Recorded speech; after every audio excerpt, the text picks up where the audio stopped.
Y'all for joining me. It's impromptu. I was supposed to do this the other day and my time got away from me. We had girls' night at the church and I was with the girls. So thank y'all for coming in. I'm just sharing this link. I'm so excited y'all are here. Hey everybody. Yep, I'm just sharing this link on my Facebook platform. So just give me one quick second and I will be jumping right in. I'm so thankful that you guys are here. On my computer, I'm frozen. Oh, I'm unfrozen now.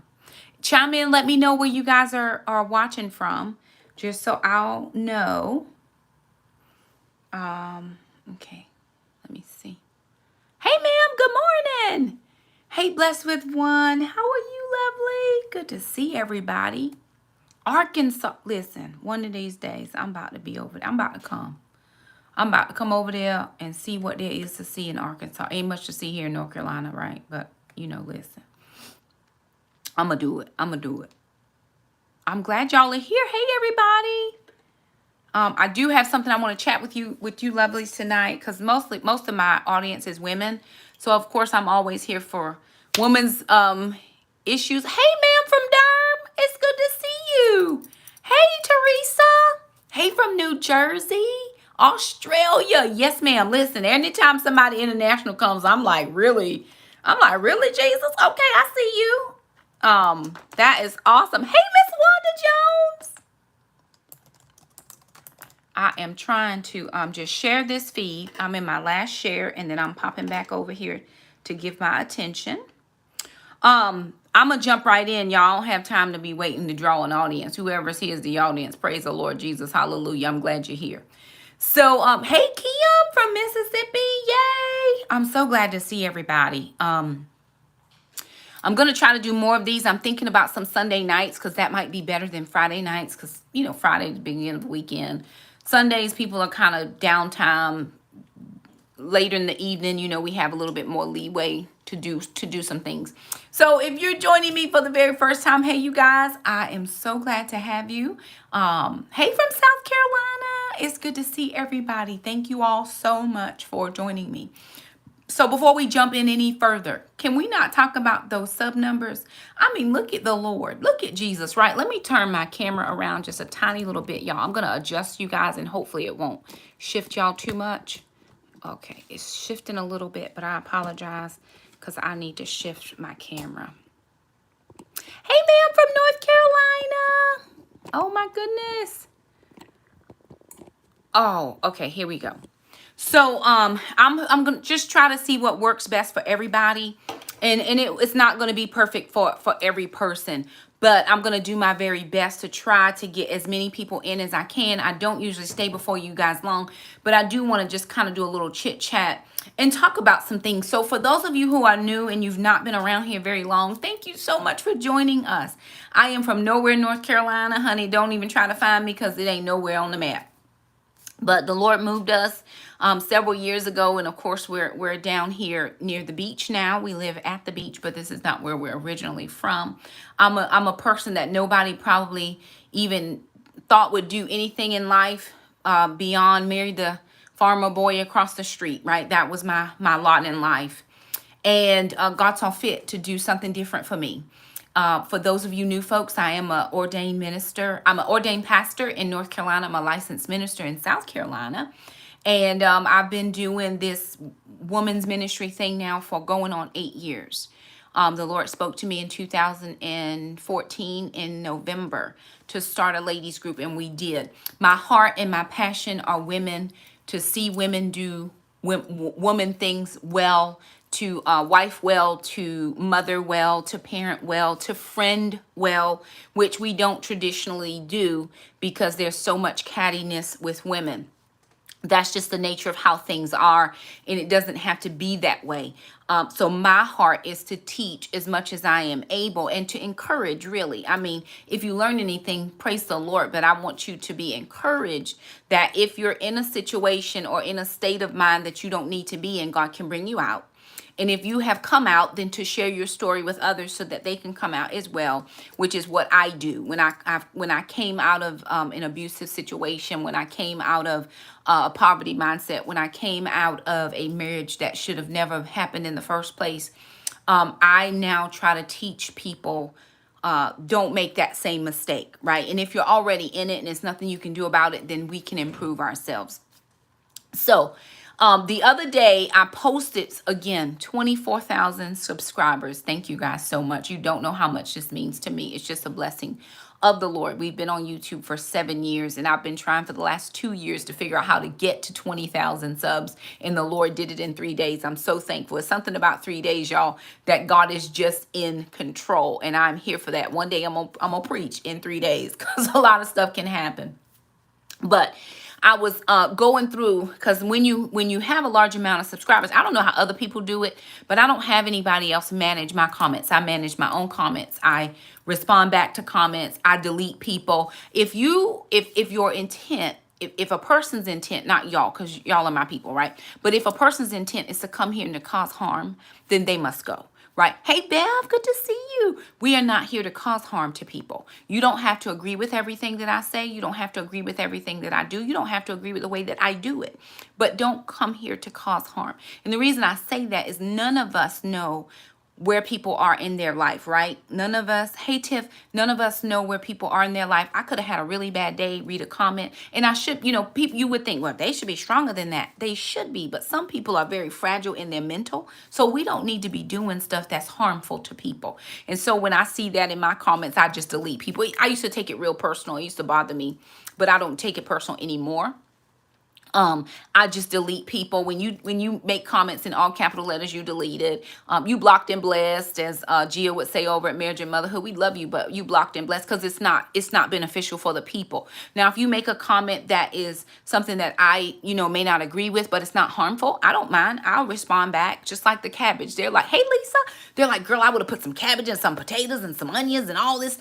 If you want to, that's very lovely. You do that. But one of the comments got me the other day, and I thought, let me come up in here and try to teach a little bit. I know some of you also watched Jay Morrell, and I didn't finish all of her story, but she did a very emotional chit chat, sit down, let me tell you my story. Her thumbnail is of her crying. And I know her heart was just broken from her story, right? So a lot of people don't know my story. Hey, ma'am. Hey, Steph. Good to see you. A lot of people don't know my story fully, right? Especially new people that are here. So I thought I would share a little bit and then also try to teach you a few things if I am able. So I titled this Cultivating a Gentle and a Calm and Gentle Spirit, because you can cultivate that. I grew up very, very similar to Jay Morrell. Just the part that I saw. I haven't seen the whole thing. So I saw just the first maybe 30 minutes, 30, 40 minutes or so. I haven't gotten into all the deep things. But she was telling my story, right? I talk about Friday Night Lights. It wasn't a ball game at my house. It was bottles and plates and stuff being thrown across the living room, and just your house being totally ransacked, and you sitting there watching it happen because there's nothing you can do when your grandparents are in the midst of their drunk. And her, she was talking about just her dad, but my whole family was alcoholics. People ask me quite often, they say, Shakema, why don't you drink? You don't drink because you're Christian. They think I don't drink because I love Jesus. I don't drink because I love Jesus, but I don't drink because I grew up in an alcoholic family, and I know what that is like. My grandmother was a drunk. My mother was a drunk, and I was determined not to be a drunk because I knew my grandmother was a violent drunk. My grandfather was a quiet drunk. He would drink and go to bed. My grandmother would drink. She would strip off her clothes and get naked and try to fight people. And then everybody had to come to her protection, even though she was the one instigating the problems, right? My mother was a violent drunk. I mean, I have been in liquor houses. I have been to juke joints. I have been all kinds of places when I was little, right? And because what do you do? My mom only had me. She had to take me where she was. So I've seen a lot of things. And it's mass chaos, and you grow up and you hear shouting, and it's fighting, and it's, you're this and rah, rah, rah. That's how your life is. And so I grew up very much like that. I didn't talk a lot because I didn't feel valued as an individual. I didn't feel like people valued what I had to say. I was a nuisance. I was a bother. I was just there, getting in the way of my mother's life. And then when I came to live with my grandparents, it wasn't like I was getting in the way of their life. I just had to mesh in, because that was the only choice you had, was to mesh into what they already had going on. We grew up very poor. We didn't know we were poor, but we were. And that's just how you lived your life. But my life was loud. My life was very loud. And I'm getting to the comment in the point of this video. My life was very, very loud. And when I met my husband when I met the man that would be my husband, that's how I was. I was very volatile. I was loud. I was, just ready for a fight anytime. I was ready for a fight. I'm ready for a fight now. Let the devil walk up in here and see what he finna get. I'm always on a 10. I'm on a 10. And he didn't understand that because he didn't come from the same background that I came from. He came from a very suburban household. Nobody really got upset. And if they did, nobody argued. We argued. That was our love language. It was argument. Well, my family, but I grew up in that situation. So those particular types of tendencies fell on me. I have one aunt. I love her to death, but she loud. And I'm always saying, Aunt Fran, why are you yelling? And she said, I'm not yelling. I'm just talking loud. Ma'am, it's the same. It is the same. But when you grow up in that environment, it is how it is. So the comment that I got was, she must be high because she sounds like she's high. Her voice is so, it's too slow or something of that nature. But they accused me of being high, and I was like, oh Lord, well indeed. And then on the Facebook reels, I get a lot of people that say your voice is very calm. Well, let me tell you the truth, right? So I got saved. I had known Jesus my whole life. I got saved, and I didn't want to be the way that I was. I wasn't an angry person, right? My life was very hard. So I was past anger. I lived in a place called rage. I wasn't in anger. Anger was not even a good enough statement for what all that had happened to me. By this time, of course, I'd already been abused by lots of people, very much abused by lots of people. Hey, Miss Celeste, good to see you.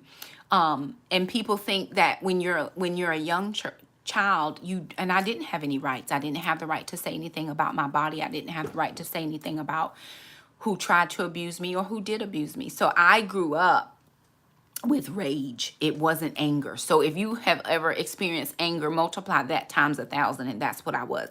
But I wasn't a mean person, right? I didn't bother anybody. I just went on about my life, and all of that was just shoved on the inside of who I am. And I remember having this contention with my ex-husband because he was the person there. He was the one who could hear all of what I had to say. I wanted to rail against the people who had done me wrong, my mother, my father, my grandparents, the people who abused me more than one. Family members who let it happen, family members who knew it was happening, the family members who were doing it, right? So I wanted to rail against them, but they were no longer there, and he was. And so I just railed against him. And you realize sometimes that you are wrong in so many things. And the more you get to know Jesus and the more you love Jesus, you have to examine your own heart. Jesus does not require us to come to him fixed. He likes broken, yeah, right? Because he can fix. He is the straightener of the bent. He is the fixer of broken pieces. So normally most of us come to him broken. And when I came to him broken, because I was in this marriage and I knew it was not going to end well unless I changed. Now, I couldn't control what he did. I'm not telling you he was perfect. He had his own faults, but I'm not saying he was at fault because I had my stuff too. But I knew the marriage would not end well if I didn't change. And I prayed and asked God for one thing. I said, Lord, please give me a gentle and calm spirit. And over the years, I've cultivated in Jesus a calm and gentle spirit. Now, when I preach, I'm a crazy maniac person. Don't judge me on preaching because I'm loud and I'm all over the place and I walk around and I do all kinds of stuff. I might run. You can't judge me on that. But as a general rule, my older children saw rage. They grew up in that household. My younger children have never seen that. They've seen me angry, but they've never seen me in rage. My older children have seen me in rage. And so what ended up happening with me is I pray about my spirit because I don't have to be loud. I don't have to be contentious. I don't have to be enraged. That's not something that I have to be once I am in Christ. I'm created a new creature in Christ according to 2 Corinthians 5:17. My old life is passed away and the new life is here. And I can have in this new life everything that he says I can have in this new life. And the reason I'm sharing this is because I wonder with that person who messaged, and it was a gentleman, according to the name. I don't know who it was, but it was a man. I wonder if we have become so used to contention and loudness that we don't know what calm looks like, or we don't expect it because nobody else in our circle is that way. So this, the loud, the contention, the strong, angry black woman, that's just what people say. I'm not categorizing folks. That's what I hear a lot. Miss Independent. If that has become the norm and people are not accustomed to the calm and gentle spirit, well, why not? Do you need contention in your life? Isn't there enough going on in the world without you being contentious? It is for me. And so I needed to bring peace, and I needed to bring safety to my household. And I prayed a lot, and I still pray that, because there are people who can say stuff that take me to a place that I remember who I once was. You don't want that. I'm telling you right now, you don't want that smoke. You don't want who I used to be, because who I used to be was very unsaved and from the hood. Like I live in the suburbs now, but I'm not from the suburbs. I'm from the hood. If you want it, you can get it, but I don't think you want it, right? Because people don't know me in that vein right now, and I'm very thankful that you don't. But what I'm saying, and I'm trying to share, especially with women like me who grew up in all of that, who think that is just the way it is. I'm from Brooklyn. We don't care about nobody. We don't speak to nobody. We mind our own business. People just do whatever they want to do. And they have that tendency to be a little loud. They're a little callous. Just the people that I know, maybe not everybody. That's not a blanket statement. But is that something that we want to be? Or do we want to be associated with the things of the Lord? I want to be associated with the things of the Lord. Nothing that you see here is pretense. I've heard multiple people say, you can't believe what you see on the internet. I'm kind of confused, because I'm real all the time. Like, this is me. If you were to come to my house right now, this is me. If you were to come tomorrow, this is me. If you were to come when I have to take Jackson to Taekwondo and 15 other places, this is still the Shakema that I am. But this is a lot of prayer. This is a lot of on my knees. This is a lot of, yes, ma'am. Yes, ma'am. Okay. Hello. This is a lot of praying that God would remove the old thing. The thing that made me want to fight everybody, because all the people had hurt me in my life. And now I am living a very peaceable, a very calm, and to bring stability, right? My older children, even now, and I've been like this for a long time. I tell people quite often, 10 years ago, you would not have wanted to meet me. You would not have, hey, ma'am, good to see you. You would not have wanted to be around me, because I wasn't the same person. It's probably more like 12 years now, but I wasn't the same person that I am now. My children, even my older children, sometimes come home and they're leery of me sometimes, because they remember how mom was. So, Shamika, she act like she been abused her whole life. I'm like, what in the world is wrong with you? And I walk closer. She's like, Mom, what you doing? I'm not doing anything. But if we don't change how we behave and how we respond and how we act, our children will feel that. And they're either going to grow up and do the same, or they're going to pull away from us when they're able to, or they're going to, when they're around you, they're going to have anxiety. Philippians 4:6-7 says, I'm not going to worry about anything. Why would I want my children to be worried when they're around me? Shakema had to change. I had to change who I was. It was not the plan of God for me to walk around, go around, to represent him in that angry state. He never did anything to me. And when I'm dealing with people, this is how I have to think about it. Even when I'm dealing with people, they never did anything to me wrong. So why am I going to come at them crazy, even when people come at you crazy? Again, there are ways that I have learned how to cope with crazy. I just block you. And that's okay. That's my coping mechanism. It keeps me from saying things that I know I shouldn't say, because I'm gonna have to go back and ask for forgiveness later, and I don't want to do that. There's a lot to be said. The Bible tells us that a calm word turns away wrath, right? When you're in the middle of a heated conversation. And my whole focus is your households. My girls, my sister friends who are married. We love being married. We want to stay married, but this man we married to keep taking us to this place. You're allowing that. Right? I get it. Not everybody is perfect, but I make choices every single day about how I'm going to behave and how I'm going to respond to people. Sometimes you got to have a time out. Listen, I hear what you're saying, and I know you want to discuss it right now, but I'm not in a good frame of mind. I need 5 minutes. Give me 5 minutes to just process what we're doing here, and then I'm going to come back and talk to you. Because if you don't, you're gonna, you know what I'm saying? You're gonna lash out. You're gonna fight. It's fight or flight. And sometimes you want to fight people, and that's not what we're doing. I was very mindful that my children were seeing me in that bad temper. I was very mindful that my children were seeing me jump at their dad, that I was biting off his head. And I was very not a violent person, but my attitude was just really bad.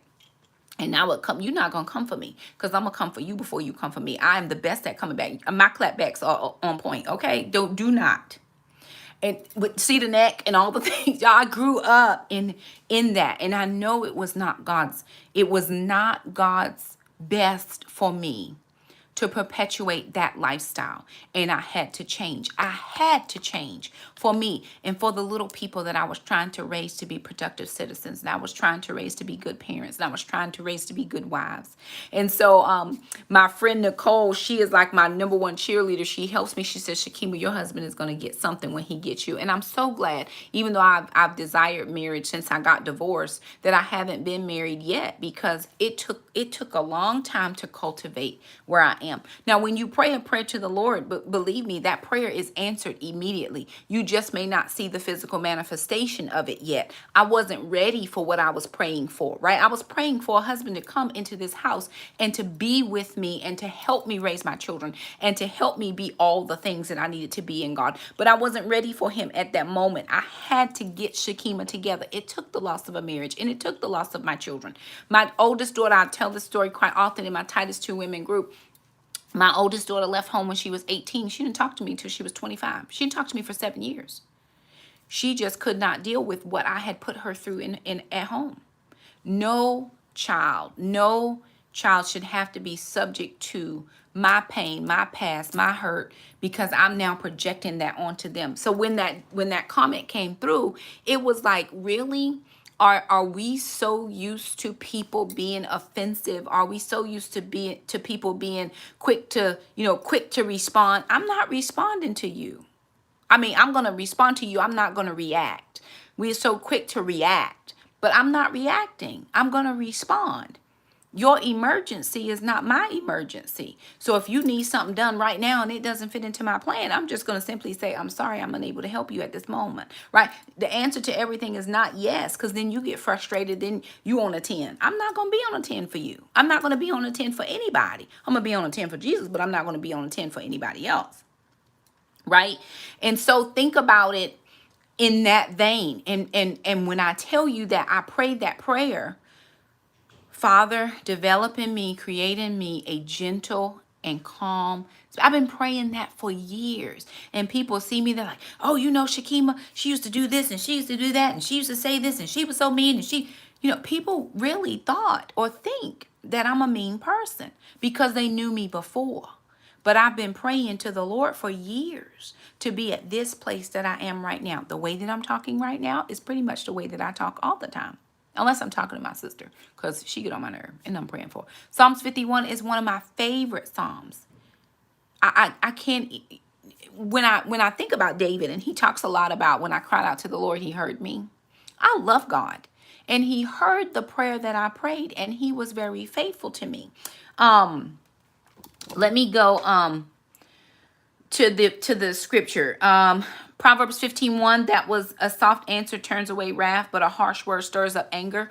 I'm not in the business anymore of stirring up anger. I just it's not helpful, especially not in today's climate, today's economy. Just so many people that disagree with each other. We can have a disagreement, but it's going to be a civil disagreement. I just don't want to have these knockdown, drag out fights, and especially now that I'm older, right? I'm in my 40s. I'm gonna be 50 before too long, if the Lord will, right? I'm gonna be 50. Why would I still be acting like I was in my 20s?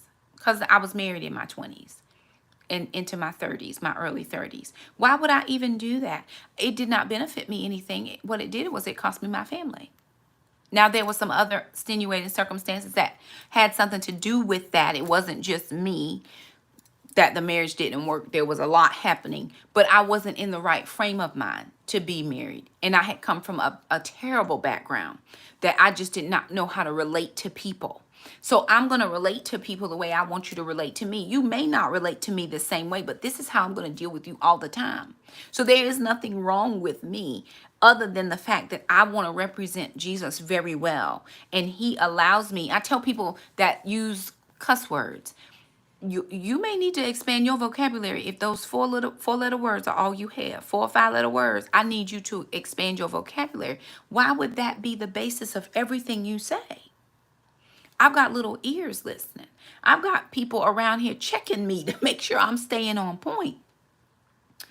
Titus 3:2 says, to speak evil of no one, to avoid quarreling, to be gentle, and to show perfect courtesy towards all people. Go back to that verse, Titus chapter 3, verse 2, to speak evil of no one, to avoid quarreling. Sometimes all you know is contention, so if all I know is contention, I expect contention in every place I am. If you're always arguing with this person and you're always arguing with that person and that person, the common denominator is the person that's always arguing. Because I didn't come here for that. That's not the point. Like, what is my life supposed to be like? Or what is it really like that all I do is argue? Where is the unhappiness coming from? Where have you not surrendered yourself to the Lord? Have you surrendered yourself to the Lord? Do you know him? See, these are the questions that you have to ask yourself. This really is about self-evaluation. And when I couldn't communicate with that person, but I do want to teach a lesson here in the fact that we get to determine how we respond to the person. When you got a lot of going like this, it's a lot of reaction. We've done no prep work. We've done nothing. And I'm not saying every situation is perfect. I know there are some women who go home to alcoholic husbands and, other things are happening in homes. The same with men. Some men go home and their wife is acting real crazy. But I get to determine how I am going to respond to this situation. And what I'm going to do is I'm not going to argue with you. Like, what is the point?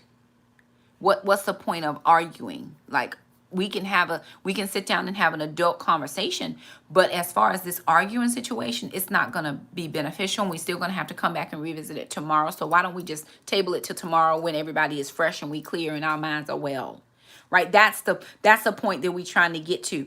Galatians 5:22 and 23 says, but the fruit of the Spirit is love, joy, peace, patience, kindness, goodness, faithfulness, gentleness, self-control. Against such the things there is no law. Right? Do we live that? Do we live love, joy, peace, patience, kindness, goodness, faithfulness? Like all of those, the gifts, the fruit of the Spirit are for all of us. And we should be exhibiting them all the time.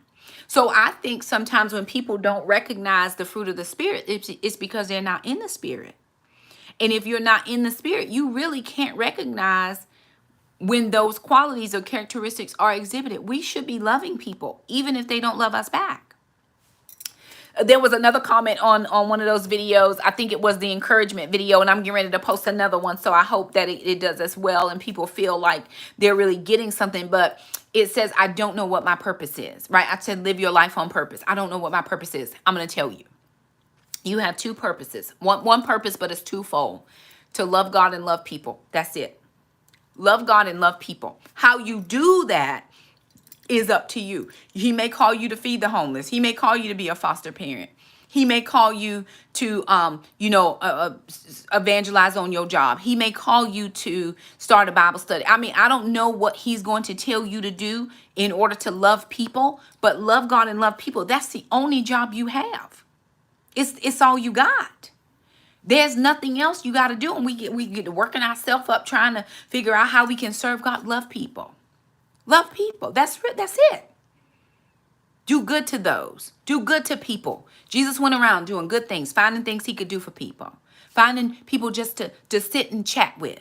Oh my goodness, he is sitting in there with the drunkards and he's sitting in there with the prostitutes. They needed somebody to talk to. He just went in there and talked to them.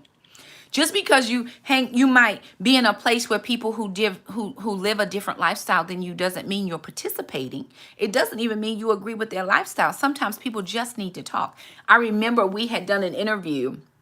I had a friend of mine. She was working on her master's degree in social work, and she had to do a project. So she picked our family. Like, I think in her research paper, I was Jane Doe or something. I don't even know. She didn't use my name, but like for somebody to do a research paper on you about the abuse that I suffered, and then she she needed to interview my mom, and then she needed to interview my daughter, because for those of you who don't know, I was abused as a child.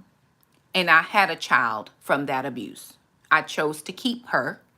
I was 13 years old when I got pregnant, and I had her when I was 14. And so here I am with this kid. I'm a kid raising a kid and I knew the person very well. The abuse started when I was about 10 years old, and it ended when the pregnancy was found out. And so she wanted to talk to me. She wanted to talk to my mom, and she wanted to talk to Shamika, just to kind of get everybody's perspective on how this whole event ended up affecting all of us. And it tore our family apart. Actually, some of my family members I haven't talked to in over 25 years because of this. But my mom, I remember my mom, after the project is over and all the things, and my mom, probably in one of her drunken stupors, was like, I just need to talk to that lady one more time. I just need to talk to that lady one more time. What do you need to tell the lady? But she needed somebody to talk to, right? We normally see people who are inebriated have those responses. They crying and they out of control. Their emotions all over the place. So Jesus went to where they were. He just went to where they were and just let them talk. What do you need to say, lovely? I'm here. Just say all the things. Say all the things. Now, I'm not telling you to go find some people that are inebriated that you want to just sit and listen to. But if you go to the barbecue and you know Uncle Bubba over there, and he been drinking for his whole life and he just need to talk, just listen. What is it going to hurt? It hurts nothing. But when you start getting all riled up and people are riled up, I don't know why he always coming to the family reunion acting crazy. Does that help? That's not helpful. It's not helpful to jump down the throat of people who love you. And I know me, that was my tendency then. It's not my tendency now. And people, I believe, I get in a lot of trouble for this too. I believe in traditional gender roles. I believe in that. I'm over here doing all the things while I am here by myself. But I do believe in traditional gender roles, and I get it all the time. I'm not going to let no man tell me what to do. Well, that's okay. You don't have to. Just find the man who don't want to tell you. It doesn't say anything wrong because you are submitted to your spouse, because in oh Lord, Ephesians, I think it's Ephesians 5:22 and 23 talks about wives submit to your husbands, but in 21 it says submit one to another, right? Don't skip over the verse. Don't skip over 21 that says we should be submitting to one another, right? So don't look at it like, oh, the woman just got to listen to the man. No, the man is listening too, right? So then we get all excitable in our mind, and now we want to just kind of come up at crazy at people, and that's not really what we want to do. We want to be all the things. Ephesians 4:2 says, with all humility and gentleness, with patience, bearing with one another in love. Where is your patience point? Have you gone beyond your patience point? When you go beyond your patience point, this is what I tell people. It's that time out. I need a 5-minute time out. I understand that we need to discuss this. And I know that you're heated right now, and I'm a little heated too. So let's not go any further with this. Give me 5 minutes to digest, to ingest what I need to. You go in the bathroom, close the door, and then you pray, God, please give me a spirit to understand what they're saying, because I'm real upset right now. It is okay to be angry. The Bible says be angry, but sin not, right? So that anger, that contention is going to cause us, myself included, have done this, to say things that I have to go back and apologize for later. Here's my truth. I don't want to apologize, so I'm just not saying it. Isn't that just stiff neck? Y'all pray for me. And all the saints, pray for me. I don't want to apologize. I don't want to have to go back and say, I'm sorry, will you forgive me? So if I prep on the front end how I'm going to respond, not react, to whatever situation may come up, that's going to save me an apology later. Now, does that mean I never apologize? It doesn't, because sometimes I lose it and I have to say what I'm going to say. I'm just saying it. But then I have to go back, and then I have to, make that thing right for me. not for anybody else. I'm not, one of the things that I think is very important, especially in marriage, like I'm on this marriage thing. Marriage is very important to me because it's God's plan. So one of the things I want to say, we're always trying to, some people, not everybody, again, no blanket statements here. I'm not lumping everybody in one category. Take, my sister would say, eat the meat, spit out the bones, right? But we want God to fix the spouse, fix him, because he is doing these things for a woman. And then the man might be like, fix her, Lord. You got to fix you. You got to ask God to fix you. God, show me what is it about me that keeps reacting to these same situations? Because if the same situation gets you out of your character, there is something wrong there. And we need to evaluate, God, what is it that I need to change about me right now? And most times, if we change something about us, you should see immediate change in the other person. Immediately. Because you put them off of guard. They're like, what in the world is wrong with her? She don't normally act like this. When they are used to arguing and you don't argue, they're going to be like, is something wrong with her? They're going to ask the kids, is something wrong with your mama? Did something happen today? What's wrong with your mama? She don't argue. She didn't argue with me. They on the phone talking to their mama. Mama, she didn't argue. What's wrong? I don't know everything about women, mama, but can you tell me why my wife is acting like this? Why? I would rather not have World War whatever in my home. Doesn't mean we always going to agree, right? You can agree, you can disagree amicably. You can have a disagreement discussion amicably. But I just was never going to let that be my legacy, right? Because everything about my life right now is legacy. What am I going to leave my children? I'm what they have. They have their dad, but I'm what they have here. Am I going to leave the legacy of being contentious? Am I going to, the Bible says it's better to live up on a roof, a corner of a rooftop than live with a contentious woman. Well, Shakema, why are you picking on the women? I'm a woman. I can't tell you about the men things. I don't know about the men things. But the same applies for the man. I can only tell you about what it says for me. But it says it's better for him to live up on the house, on the rooftop in a tiny little corner than him from go downstairs and all we doing is yap, yap, yap, yap, yap, yap, yap. And you should have did this and you could have and you would and you would. Listen, men get beat down quite often. Quite often they do. And when they come home, right? Here's what I want to provide. I'm not telling you what to do at your house. I'm telling you what I want to provide my spouse. I want to provide a safe place for him to rest his head. Because I know the world is telling him everything he's not. I know the bills are telling him everything he don't have. I know the child support is pulling on what he does have, and now it's putting a strain on what we have together if he has that situation when we marry. You know what I'm saying? There's a lot of pressure. I'm not going to be pressured. Not in that sense where everything beats him down, beats him down, beats him down. And before you know it, he's like giving up on life. He's giving up on the marriage. He's giving up on the kids. He's like, well, I ain't making no headway anyway. I can't even win in my own house. So what in the world? And then they go out and make decisions that are not wise always. And then we have to live with the consequences of those decisions, not understanding that sometimes how we reacted pushed people. Right? Now, I'm not blaming. There's no blame game because we're all grown and we all get to decide what we want to do. But I want to provide a safe haven, a safe place for my husband to rest his head. That's why I'm always ambiance in the atmosphere. If something is a little funky up in here, y'all need to put on a mister or something, light a candle, kumbaya or something, because we're not gonna have that in here because we lived in that so much in the past. My children, my younger children, let me get the story right because I don't want to lie on Sundays. My younger children have never heard, I don't believe, my ex-husband and I have an argument. We just not arguing over it. I'm just not. Now, we've gotten a little upset with each other, but we still try to not discuss in their presence. We're going to make, because we're creating family. We know we're not together. No, we're not in a marriage anymore, but we still have kids that we have to raise. And so I'm going, even for people who are in a co-parenting relationship, why must there be contention in the co-parenting relationship? It doesn't have to be that way. Not very long ago, this had to be in June. This was in June. I got a text message from from my ex-husband's new wife, and she was telling me some stuff that I was a little confused by why she was sending me this message. We haven't talked to each other in 10 years. Why now? Right? Why today?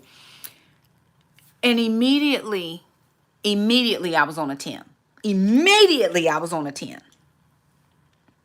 And the first thing I did to get myself back to a 0 or at least a 5, because I was gonna stay on we talking this out, was I called my ex-husband. He didn't respond, so I left a message. I said, I don't understand what is happening. You need to call me immediately. When you get this message, call me. Now, I didn't, why is she calling me? You know, I didn't do all of that. My voice was I do not understand what is happening. And when you get this message, you need to call me. So a couple more messages come through. I finally, as gently as I can through text message, say, please do not text my phone again. It's not necessary. We're done here. And when he called me, because he already knew. Now, he has been with me. He knows every single reaction I have. He doesn't know every response, but he knows reactions because he's lived with me. We were together 18 years. He already know when she hit send, oh, she was about to get it. Oh, she was going. I know he just looked at her like, why did you do that? You don't want that heat, ma'am. But when he called me back and I answered the phone, this is how I answered it. I don't understand. And his immediate response, he didn't even let me get through what I was trying to say, is, don't worry. It's no problem. It's gonna be worked out. We fixed it. Don't worry about it. Because he already knew. Oh, she did wrong. And Shakema is about to get her. He knew me in that space. He doesn't even really know me more in this space, right? But we're learning. We're growing together. We are co-parenting. We're not arguing with each other anymore. We share common space with the children, and life is good. Because this is what I want my children to see. No, it didn't work out between us as husband and wife, but we can parent well together if we choose it. But don't become so accustomed to arguing. Don't become so accustomed to being contentious. Don't become so accustomed to even receiving that type of behavior from somebody else. I get it. They might be in their situation and there's nothing that you can say at that moment, but there may come a time when they are lucid and clear in their thinking, and you need to say, what happened last night will not happen again. It will not. I cannot allow what happened to happen. Now, I want to make this disclaimer. Please, please, please hear my heart. If you are in a situation that is dangerous, please get out of that situation. I'm talking about people who are, as a general rule, level-headed, right? And not explosive, who are going to do things to harm, right? So if you are in a situation, call your nearest hotline number. Get yourself to a safe place. I've never felt, that's not true. Towards the end of my marriage, I felt like there was some unsafety for me. And so I got to a place of safety. And I had a few people in my church that knew, if Shakema calls you, go immediately. Don't ask any questions, just go immediately to where she is. That time is past and we're not at that anymore, but I did feel unsafe, so I had to get myself to safety. So if that's your situation, I'm telling you, I'm begging you, pleading with you, please do that. But if you are in a place where you can have adult grown-up conversation that is amicable, then I'm saying to you, you are well within your rights to say, we are no longer going to do X, Y, and Z thing. If we need to communicate, this is how we're going to do it, like level-headed adults. But then everybody coming to the table has to come as level-headed adults. Don't ask somebody to do something you're not willing to do. Let me go back to the word. Let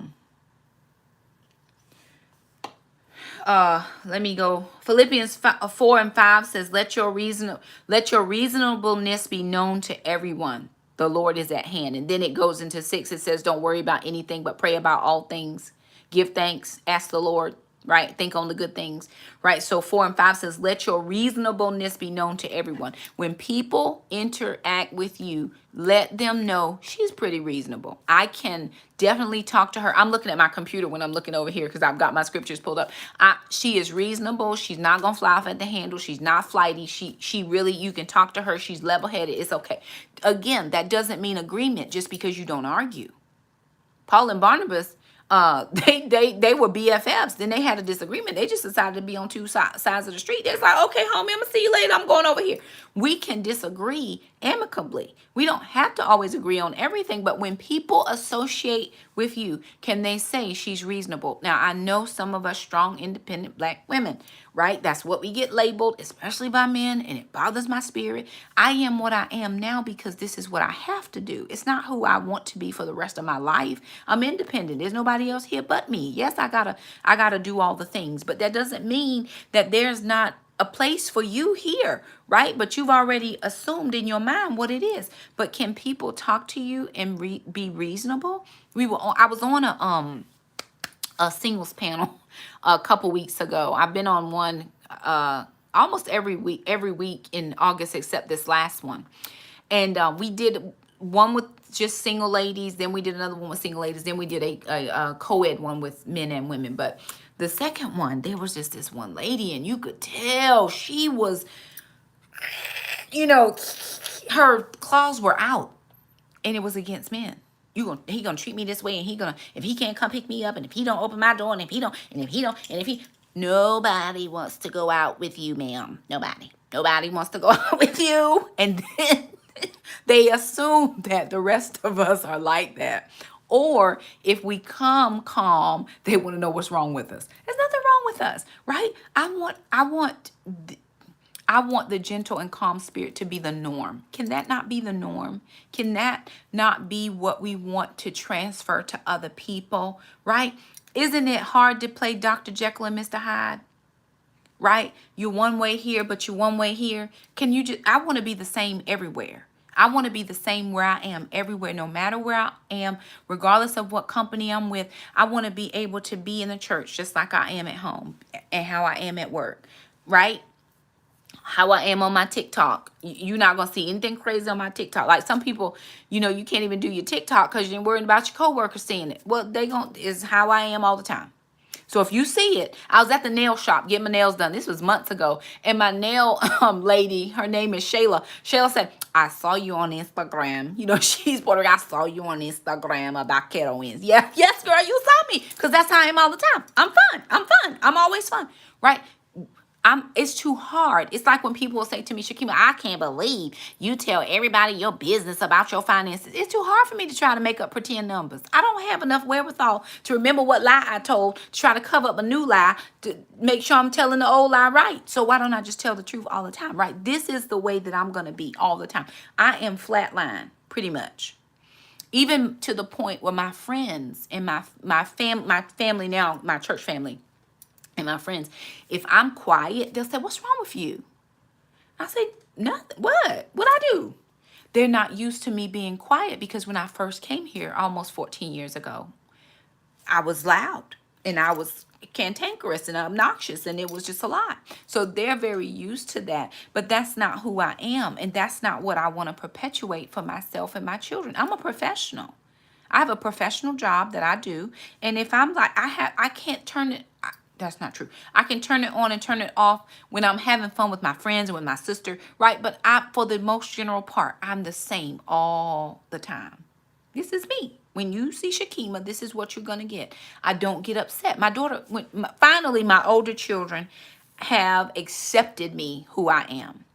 Shamika still get a little jumpy when she get around and she get to acting crazy and running through this house. I'm coming behind everybody in that case. But she has finally accepted. She said to me not long ago, she said, Mom, you're different.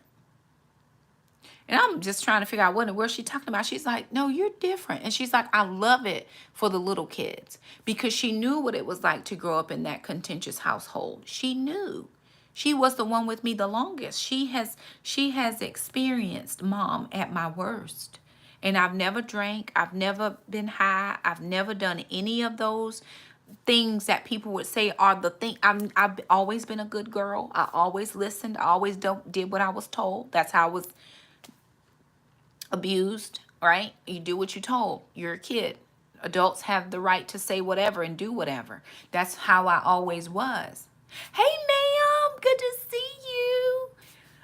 But that's how I grew up. But I never want that now, right? I've got all I have left is from this time to when the Lord calls me home, and I need to be my best self for that, whatever that in between time is. And none of us know. None of us know how long we have. But I need to be my best self, right? I need to put my best foot forward. I need to be my best representation in my household. I need to be the best that I can at my job. I need to be if you're contentious, why would they send you to do the report? Why would they send you to do the presentation? She gonna argue with everybody because nobody's gonna agree with her. Don't send her, right? I need to be able to progress and move forward in my career. I don't need to be contentious about everything. And that doesn't mean that I'm a yes girl, right? I'm not a yes girl. I will tell you if it's something I don't appreciate or love, but I don't have to be contentious. Okay, let me find another verse because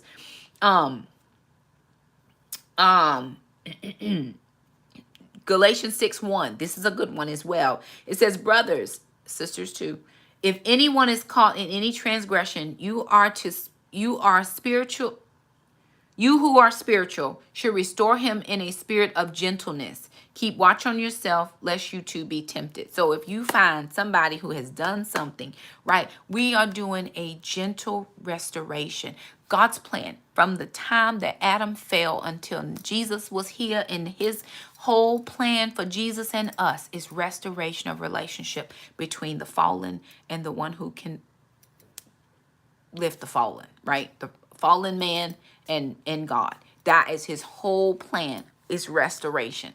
So every time you're in a situation, your plan should be restoration. Is every relationship restored? It's not, but that's the plan. I'm not gonna meet you and like I watch. Sometimes my friend will send me things, or you'll see things as you're scrolling through, and we got these people and they go into somebody's house and they bring a whole group of people and they trying to fight. What are we fighting about? I mean, I'm 40, I'm 46. I'm not fighting nobody else.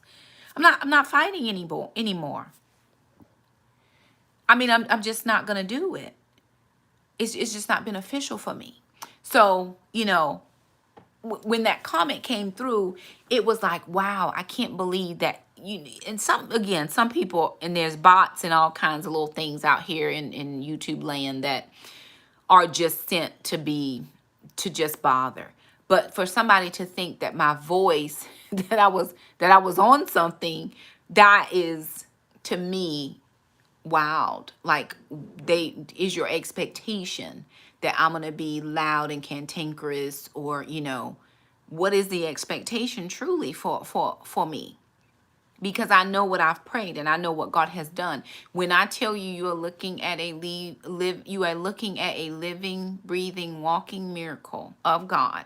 You are looking at a living, breathing, walking miracle. No, I've never been in a wreck. I've never broken a bone. I've never done anything, where people would consider it a miracle. But the fact that I ain't cussed 3 people out today, that's a miracle. It's a straight miracle. The fact that I haven't lost my mind is a miracle. The fact that I have not held everybody accountable for the abuse that was suffered me is a miracle. The fact that I actually have my children and they're in their right mind, that's a miracle. The fact that I can be in the same room with my ex-husband and not claw his face off, that's a miracle. It's a miracle. And it's the work of God. Like, if you want to know what the work of God looks like, that's what it looks like. All right, this is what it looks like. Let me give you one more verse. 1 Timothy, this is a good one too. If you're taking notes, write this down. 1 Timothy 2:9 says, likewise also that women should adorn themselves in respectful apparel, with modesty and self-control, not with braided hair or and gold or pearls and costly attire. Now, I'm not telling you don't do your hair. I'm not telling you don't wear your makeup. I'm not telling you don't wear your earrings.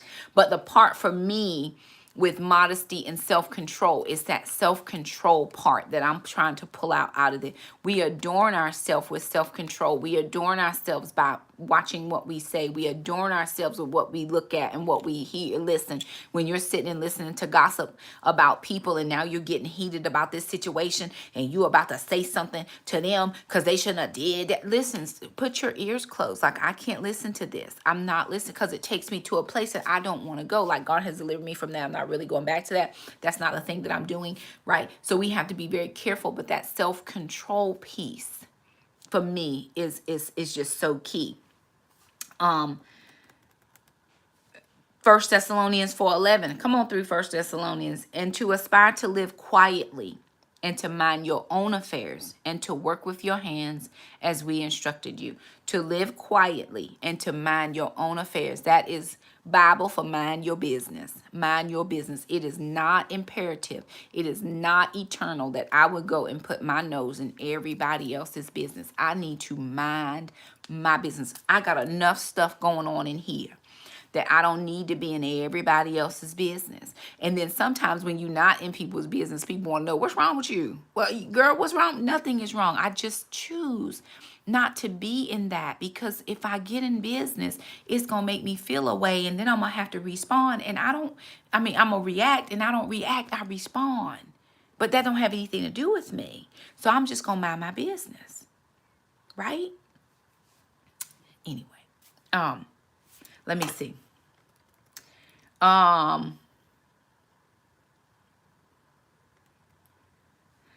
Okay, let me see. I'm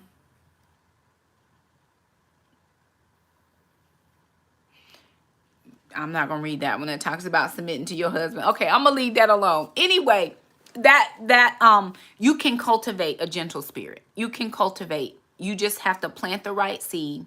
You have to till the soil, plant the right seed. You have to pluck out the weeds, right? You got to pluck out the weeds of reaction. You have to pluck out the weeds of gossip. You have to pluck out the weeds of getting your own way and selfishness and all those things. And you have to water it with the word. God, this is what I want to be. Your word says, and you have to continue every day, pour that water on that word of what God says you can be and who you can be. And what is it benefiting you to be that, right? What would it be like in your home if it wasn't World War V every day? Right? You got to weigh it, pros and cons. Do I really want this, or am I content with the arguments every day?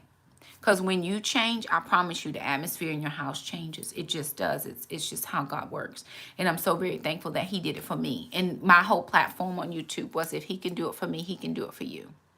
That is what he wants. If God can change me, he can change you. Now, don't ask him to change you like he changed me. Change you. What do you need? I prayed for a gentle and calm spirit. I prayed those exact words. I didn't pray for contrite spirit. I said, Lord, gentle me, quiet me. And I would cry it out. God, I'm just too much. Please calm my spirit. And over the years, he has just been so faithful. The prayer was answered when I prayed it.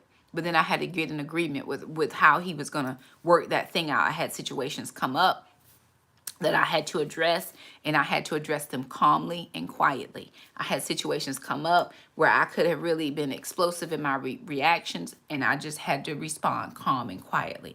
And every time you do that, it is just a testament of what God has done, and that he's already answered that prayer. So I hope for you and pray for you in your homes that you all would experience God in his fullness and know him in all those fruit, right? Gentleness, love, patience, joy, self-control, and all of those fruit, and that the fruit would be evident in all of our lives, because I think it's going to give us a better quality of life when we agree with what the word says. I've told people this. I told my doctor, I had to go to the doctor on Friday. And I said, nothing is wrong with me. I said, I feel the best I've ever felt in my life. I am truly living my best life. 12 years ago, not so much. And you could not have convinced me that that wasn't the best. But it took me to get to the best, to know that this is better than anything else I've ever experienced. But a lot of that had to do with this, and a lot of that had to do with what was going on the inside of me and allowing the Lord to come in and do a work. So I pray over all of you lovelies that the Lord would do it. Those of you who want it, this is not for everybody. Some of you just came to support me, and I appreciate that. Love you. I'm glad to have you. But there are some women out there that are really praying that. And if there's some men on here that I just don't know about, if you praying that, I'm going to be in agreement with you as well. That the Lord would calm your spirit. That he would give you the evidence of those fruit. Those fruit would begin to, those seeds that were planted of those fruit would then begin to show, to sprout, to show the fruit on the tree. I pray that for all of us, those of us who seek it. I'm calm now and I still pray the prayer. I'm calm and I still pray it because I don't want to forget what calm and peaceable looks like. At any moment, any situation could change the dynamic of my household, my finances, my children, but I still need to operate in that calm and gentleness that I prayed about for so long. Sierra out here praying for her husband. I'm out here praying for my spirit. Lord Jesus, can you just do this for me? And I know he's going to do it for me. And he is not a respecter of persons that he would not do it for you. So for those of you who want that, I am in agreement that the Lord would calm and gentle your spirit. But that you would also be in agreement with him doing it. And that you would speak that word. That you would water that seed that you planted tonight or in whatever night that you prayed that prayer. But he will do it for you. So to that comment, he got deleted. But, praise God, bless him. Every woman does not have to be off. She don't have to be on a 10 every night. You just don't have to be on a 10 every day. You don't. It's not necessary. Sometimes some situations require you to be at a 5. Some situations require you to be at a 12. It just depends on the situation. But God, teach me to know when I need to be where. And even if you do have to be at a 10, even if you have to be at a position where you're about to go there with someone, Lord, can you guide my tongue as to what to say? Because I'm representing you here and I don't want to misrepresent. I want to represent you correctly. So please tell me what to say so that I don't come off crazy, right? Sometimes you got to take off your earrings and say, excuse me, Jesus, I'm going to be back because they ain't acting right. But then you have to say, okay, Lord, show me and tell me what to say because I don't want to come up here acting crazy. So I pray that over myself. It is definitely something that is attainable through the Lord, and I think God wants it for us. He wants us more than anything to have homes that are just peaceable, homes that are producing good things for him. He wants your children to be well. He wants you to be well. He wants your spouse to be well. He just does it. Marriage was his idea. And for those of us who are praying for marriage, we have not gotten there yet. We're still praying, but we're working on ourselves before the husband comes, right? Because difficult times may be ahead, but I'm working on how I'm gonna respond then. So anywho, thank y'all so much for stopping in and joining me. Tomorrow is the first day of school for Jackson, so I got to go get him prepped and ready to make sure he is all good. There will be some first day of school pictures because I'm so excited. He's like, this is the first time he's ever been to school ever. So for those of you who don't know, Jackson has been homeschooling since he was in first grade. He did not do kindergarten. He went to first grade all the way through 8th grade, and he is going to high school for the very, very, very first time to a school. And so I'm excited. I'm going to get all the pictures and I'm going to drop him off at school. He probably don't want me to drop him off at school, and I'm doing it anyway. And it's going to be great. But I pray over your household peace and calm, and that I pray that over you. Just pray that over yourself. Find some verses that tell you what God says about you and about your spirit, and just meditate on those. And it's okay. If you're not perfect at it, trust me, I wasn't perfect at it either. But I'm not going to let somebody say things that are just untrue without explanation. This is why I am the way I am. You would not have wanted who I was before. So, look, God bless it. Well, I'm so excited too. I don't know what to do. He's got all the snacks. He's got all the things. He went clothes shopping. He's got all the things. It's like, oh my God. And people are like, Shakema, what's wrong with you? He's going to school. I'm so excited. Can't wait to hear about it. He's like, Mom, calm down. I'm over here he's like, Mom, you're too much. Anyway, y'all pray for me. I'm going to go get my kid together. I love all y'all, and we'll see you next time. Bye now.